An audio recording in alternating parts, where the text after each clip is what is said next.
everyone, welcome to my kitchen.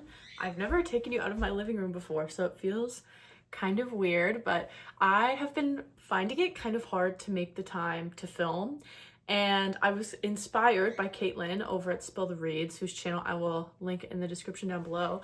But she always makes videos while she's doing cool stuff, like out walking or baking or doing a puzzle, and so I thought I could also do that. So today I am making some banana cookies. I always have baking bananas because I only eat bananas if they are like green. I like a very firm banana. So the second they go brown, I'm baking with them. So I always have banana goodies around the house to bake with. So I thought I could bake some banana cookies and tell you guys about my 2025 reading and my top favorite books of the year, my top 10. So I will start with some fun stats. So in 2025, my goal was to read 53 books, which is a bit of a random number. My reading goal is always to read one more book than the year I read previously because I love a challenge. I find that having a reading goal keeps me on track and motivated to read as opposed to like scrolling on my phone. I know that reading goals don't do that for everyone, but for me, I find them helpful. But I'm also very competitive and I don't know, like just, I set goals for myself that are really impossible to keep. So I'm not going to try and read like 100 books a year or make these big leaps, but one book more than the year before always feels super attainable. So the year before in 2024, I read 52 books. So my goal was 53. Now I've read 60. So my 2026 goal will be 61, if that makes sense. But let's say I don't read 61 books this year. Like let's say I read 42 books this year. My goal next year won't be 61. It'll be 43. So it's always kind of like on pace with where I am in life and what my reading is like. And if I don't meet it, it's not the end of the world. So that's my little ramble about reading goals, just because I think it's kind of like a hot subject right now. And I read 21,000 pages, which I don't really track the goal on that, but I just think it's interesting. I read 77% of my reading was fiction and 23% was nonfiction. I'd like to bump that up slightly more with nonfiction this year, but I'm pretty comfortable with where that is. Like approximately a quarter of my reading is nonfiction. And my average star rating this year was 4.02, which is pretty good. So I think I had a half decent reading year. So I'm very happy with that. Let me know what your reading stats are down below. And I'm gonna get to baking and come back in a minute to talk about my top 10 favorite books of the year. Hello again, friends. I am back. I'm mid-cookie baking. My batter's just about ready to go. And I thought I would take a quick break and start to talk about my top 10 favorite books of the year. So these are not ranked in any way, shape, or form. I had a really hard time even picking 10 books, let alone trying to rank them. So I've broken them up by genre a little bit to talk about them in batches, but they're all my favorite books of the year. I couldn't even begin to rank them. So I'm just gonna get started with my favorite classics of the year. So my first favorite classic is The Bell Jar by Sylvia Plath. This is such a beautiful story written by Sylvia Plath, was published in 1963, and it's kind of an autobiographical almost story about Sylvia Plath's life told through a novel, and it does such an amazing, beautiful, powerful job of depicting mental illness, what mental illness was like for women in the 60s and the 50s, and what it was like even just to be a woman in that time and era, and motherhood and all of these things. It was so beautiful. There's really not much else to say about it other than it's so powerful, and I highly recommend that everyone picks this up to read it. It's very short. I'm really excited, hopefully in 2026, to read more from Sylvia Plath, some of her other writings, her letters, her poems, and also to learn more about her and what her life was like. I'm really interested in that as well. And this beautiful edition was a gift from my brother, actually, a Christmas gift years ago, probably in like 2022 or 2023. And I just finally got around to picking this up this year, and I'm so glad that I did. And I highly encourage everyone to check out The Bell Jar. My second favorite classic, I'm reaching to pick them up, is Emma by Jane Austen. Emma is my favorite Austen adaptation. The movie is so beautiful. It's so beautiful. And I love Clueless, which is also a modern day Emma adaptation, but I had never read Emma before. and it was the Jane Austen July pick this year. So one, it was really fun to read it as a group, and it also encouraged me to read it slowly. So I was reading a couple chapters a day. So I got to spend a lot of time in this universe, getting to know the characters. And this one was honestly might be my favorite Jane Austen work I've read thus far. It was so fun. It was so like lighthearted and fun, and I really felt like I was there in the world. I love Emma as a character despite all of her faults. I found her very likable. I loved her father is such a character. I really thought the movie might have played up some of his eccentricities, I guess, but no, like the book does him such, yeah, he's hilarious. And Mr. Knightley is beautiful as well, and I love him. He's the love interest in Emma, and I love their relationship dynamic. I love it all. So I highly recommend Emma if you've never picked it up. It's such a great read, and it's intimidating, but it's really not. Like, I found this was really approachable and easy to read as well. So those were my two classics that I really enjoyed and loved the most in 2025. And I'm gonna go finish up my batter, put my cookies in the oven, and I will be back. Alrighty, so I just finished the dough. I'm about to drop it onto my baking sheets and put them in the oven. Okay, the cookies are in the oven, and I'm gonna get into my favorite fantasy reads of 2026. So fantasy, interestingly enough, I did not think I read that much fantasy, but it was my top genre this year, which is really interesting. I think it's because I read most of my fantasy at the beginning of the year, so by the time the end of the year rolls around, it feels like I haven't read any fantasy at all, when really I was just doing a lot of the heavy lifting earlier. So anyway, I'll get into it. The only books that I don't have hard copies of are the Throne in the Dark series by A.K. Caggiano. I think that's how you say their last name. The first book was one of my favorite books of the year. So good. It is most certainly not for everyone. They are long. It's a 3-book series. Slow burn. Like, the books are so long, I can't even describe it. I read them on my Kindle, and I enjoyed it because I love a slow burn.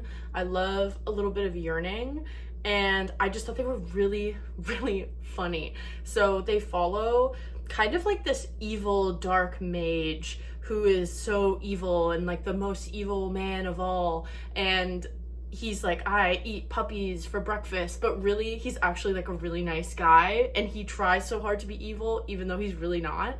And then there's the main character, female character, Amma, who is this like sweet, bubbly, blonde kind of caricature of the perfect female main character, and they go off on all of these adventures. And I think I found them so funny because it's very self-aware. Like, they make a lot of jokes about the fantasy genre and the romance fantasy genre, and it's really campy almost and over the top, but the romance was amazing. I love this story. Certainly not for everyone, but if you love a long, yearning, hilarious romantasy, this series is for you. But it's very hit or miss. Like, I know people that love these and absolutely despise them, so know what you're getting into. But they were really good, really fun, very light. I think they're a good slump breaker, to be honest. So Throne in the Dark, very good. The next book series is the Cruel Prince series by Holly Black. So I've talked about this a little bit before on my channel, but I try to incorporate a lot of YA reading because I run a YA book club at my workplace for youth between the ages of 12 and 25. So I try to read one romantasy series every year just to keep my thumb on the pulse. I also think they're kind of slump breakers for me. They're fun, they're lighthearted, they take my mind off things, so I enjoy reading them. And this year the series I read was The Cruel Prince by Holly Black. I got this first book off Book Outlet, which is why I chose this series this year, and I went out and bought the hard copy editions of every single one of these books when I was halfway through this book because I knew I was going to want to read the whole series. I loved all of them. They were so good. The Cruel Prince probably wasn't my favorite in the whole series, but it's just here to represent the series. Was one of my favorite things that I read in 2025. Yeah, these were amazing.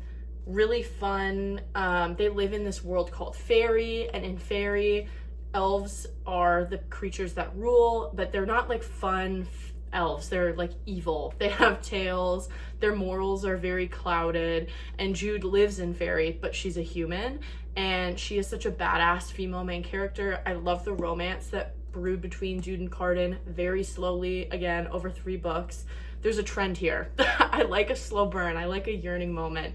And I just thought the plot was really good. The politics were good. I really enjoyed it. It's definitely YA, so don't go into it expecting it not to be. It's not adult fantasy, it's YA. But if you have those expectations set and it's something that interests you, I think the Cruel Prince series is really, really good. And then the last book, I did not rank these, but I think this was my favorite book of the year, and that's The Will of the Many by James Islington. And this is actually a signed edition, which is like to Catherine. Amazing. I actually had the original hardback of this that had kind of like the Roman pillars on it, but when I found out that the rest of the trilogy was going to be published in this format, I picked up this edition, and I was lucky enough to get a signed copy, which is amazing. This is everywhere, so I'd be surprised if you haven't heard of it. It's about this young guy named Vis, and he lives in this world that's kind of ancient Roman inspired, but it's obviously a fantasy world. And they have this magic system that's basically just like an MLM of magic, where you seed your magic up to people up the chain. So the further are you up, the more power that you have to control things. And so Vis has like almost no power, and then he is taken under the wing of this powerful guy and goes away to the school, and this whole plot ensues. And it's so good. The magic system in here is amazing. The school is amazing. The relationships are amazing. The main character is amazing. I love everything about this. I'm so excited to read the second book. I can't even tell you. And the size of this, like, this is a big book. I don't really normally read books this big, so I was a little bit intimidated. I flew through this. I couldn't put it down. It was amazing. So I'm really excited to get to the Strength of the Few in 2026. And if you haven't picked up The Will of the Many already and you like fantasy, what are you doing? Pick up The Will of the Many. It's so good. It's so good. I heard about this first on, I think it was Olive's Book Nook, and she has very similar reading taste to me, and she just pitched it really well, and it's so good. I can't stop saying great things about it. I'm getting very repetitive, so I'm gonna stop myself, but it is really good. Okay, my cookies are gonna be done in 2 minutes, so I'm gonna take a pause, pull out the cookies, and get back to you with the rest of my books. Okay, really quickly, before I pull my cookies out of the oven, I wanted to show you one of my favorite things about the Cruel Prince series is this little novella called How the King of Elfheim Learned to Hate Stories. And this is basically just published the Cruel Prince fanfiction, which is why I love it so much. It's illustrated, so you get all these gorgeous illustrations and small little short stories about our main characters, that so you can kind of get to know them more. The illustrations are beautiful. But to demonstrate my point, this is our main male character drinking boba and eating dumplings. Amazing. It's the Cruel Prince fanfiction, and it's wonderful, and I love it. And I just had to share this with you. And if you've read The Cruel Prince and you haven't read this one, pick it up. Even if you get a library copy, pick it up. It's so good. And that's the beat for my cookies. So I will be back. Hi everyone. My first batch of cookies is out of the oven. They're looking delicious. And the sun is setting. So I'm gonna finish up talking about my favorite books of 2025 really quickly. You can see my cookies here. They came out like a snickerdoodly kind of cake cookie, and they are super delicious. I won't eat on camera because it's kind of gross, but I really enjoy them. So thank you for hanging out with me while I baked a little bit today, and I'm gonna bang out the rest of my favorite books of 2025. So my favorite romance of 2025, Funny Story by Emily Henry.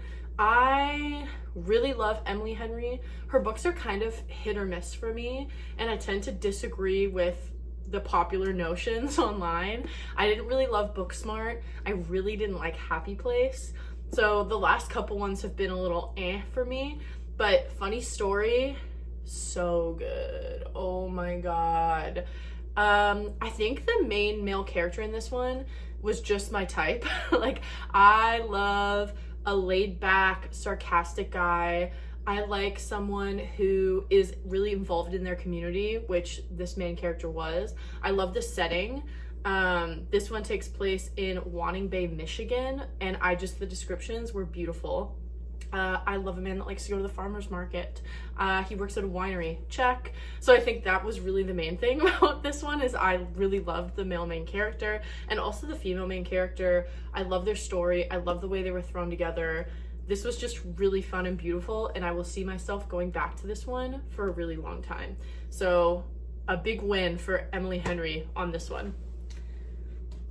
My favorite nonfiction is The Boys in the Boat, The 9 Americans and Their Epic Quest for Gold at the 1936 Berlin Olympics by Daniel James Brown. This book, I was so not expecting to adore this the way that I did. It was so powerful and striking. It did such an amazing job of weaving together what life was like in the 1930s, what rowing is like as a sport, the Olympics in 1936 that were taking place in Nazi Germany. All of these topics are so interesting, and Daniel James Brown did a really good job of weaving them all together. This was amazing. I first heard Aubrey, my friend Aubrey, talk about this. I'll leave her channel link down below. I say my friend about every single person on BookTube, whether they even know who I am or not. It's very parasocial of me. I can't stop myself, so apologies about that. But anyway, moving on. This was just really good. I also read this in the peak of summer while I was on a camping trip, when I went on my week and a half, almost 2-week long trip through a Lake Superior. This was the book that came with me. So I have so many great memories of like sitting on a rock by Lake Superior in the middle of nowhere in the sun, reading this book around the campfire, reading this book before bed, and the crickets are singing. So I think that's a big piece of it too, is it was the perfect book at the perfect time. And if you are a nonfiction lover, if you're a sports lover, even if you aren't, I highly recommend picking up The Boys in the Boat. It is so good. The next book I read is Tomorrow and Tomorrow and Tomorrow by Gabrielle Zevin. I spent so much time with this book that it is literally falling apart. Like, there are big stacks of pages that are coming out, so I'm gonna be really gentle with it. But this was so fun. This is about 2 video game developers, 3, I guess, video game developers that have known each other throughout their lives, their youth, their teen years, their college years, and into their adulthood, and how their relationships change. I'm thinking about video games because the book's about video games. It talks a lot about video games, which is fun, but it also talks a lot about play and the importance of play as intimacy in friendships and in romantic dynamics. I think this explores friendship extremely well, and I just really enjoyed it. I thought it was really fun. And very emotional, but also very fun. Yeah, I have mixed feelings about that one, obviously. It was really strong though. The next book is I Who Have Never Known Men by Jacqueline Hartman. I talked about this one at length in my last reading wrap up, so I won't get too much into it, but this is a brilliant classic. This is the book that probably left me thinking and pondering the most after reading it. I think of all the books I read in 2025, this one will have the most of a lasting impact on me. This was an amazing tale about feminism and what it is to be a woman, what it means to be a human and a person, and I just thought it was amazing. It's a quick little read, so this is everywhere, but I do really highly recommend that you pick it up if you haven't already, and if you want to hear more of my thoughts, go out, watch my last wrap up. Okay, and my last book, not my favorite, but my last one, is Small Things Like These by Claire Keegan. I believe I first saw this on Pat's channel, Book Chat with Pat. This is so beautiful. This is my first Claire Keegan. I read this through Christmas. This was my last book that I read in 2025. It's my shortest book that I read in 2025. This was so beautiful. It found me in the right place at the right time. It's about it's set in 1985 in a tiny Irish town, and it's about our main character Bill, who's a coal merchant, and it just follows his life and his couple days leading up to and after Christmas time. And he delivers coal to this, I want to say nunnery, but I don't think that's the right term, but church, covenant, thank you, covenant. He goes to this local covenant and makes a discovery there that changes the rest of his life. So it's really beautiful, it's very powerful, it's very impactful. I've already loaned this out to 2 people, and I read this at Christmas time, and I loaned it out to 2 people and they have all returned it to me. So this is a wonderful, beautiful little story, worth a read, especially around the holidays and Christmas time. And I think it would be a great gift. I think Pat said for a while she was giving this out as gifts, and I think that this would make a beautiful gift. Okay, so those are all of my top books of 2025. I hope you guys had an amazing reading year in 2025. Let me know what your favorite books were in 2025 down in the comments below. And thank you again for baking with me today. I hope this video isn't too all over the place, but I thought it would be fun and different. And honestly, if I didn't do it this way, I wouldn't have filmed today. So I'm glad that I got to hang out with you guys and talk about books. It's one of my favorite things to do. So wishing you guys all an amazing start to 2026, and say hey in the comments down below and let me know what your favorite read in 2025 was. Okay, bye. Have a great week, guys.